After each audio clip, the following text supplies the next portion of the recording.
ముఖ్యంగా ఏంటంటే ఫ్రెండ్షిప్స్ని ఇచ్చే వాల్యూ కానీ అన్ని తను హీరోగా ఎదిగిన తర్వాత కూడా చాలామందికి డైరెక్టర్లు, కొత్త డైరెక్టర్లు అవ్వచ్చు, చాలామందిని ఇంట్రడ్యూస్ చేయటంలో కానీ, అందరిని డేట్లు ఇచ్చి ఎంకరేజ్ చేయడం కానీ చేశాడు. అంటే నేను అప్పుడు చెప్పా, మనం ఒక భుజం మీదే మోయాలి, ఇంటికి 4 పిల్లలు ఎందుకు పెడతారు, పడిపోకూడదని.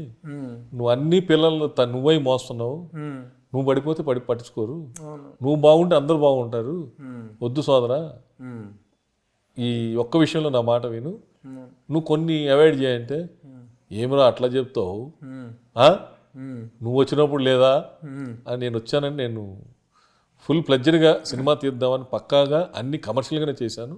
నువ్వు అలాగే చేయి అందరికీ. నువ్వు ఒకళ్ళతోటి మెహర్బానీ కోసం ఒకళ్ళని బరువు వేసుకోకు, మొత్తం బరువు మోయొద్దు అని చెప్పాను. ఎప్పుడు బరువు మోయటంలో కూడా కొంతవరకు మనం మోయగలగా. సిమెంట్ బస్తా 2 సిమెంట్ బస్తాలు వేస్తే మనం కూడా మోయలేం.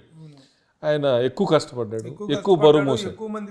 చేద్దామని తపనలో చాలా మంది బరువు మోసాడు.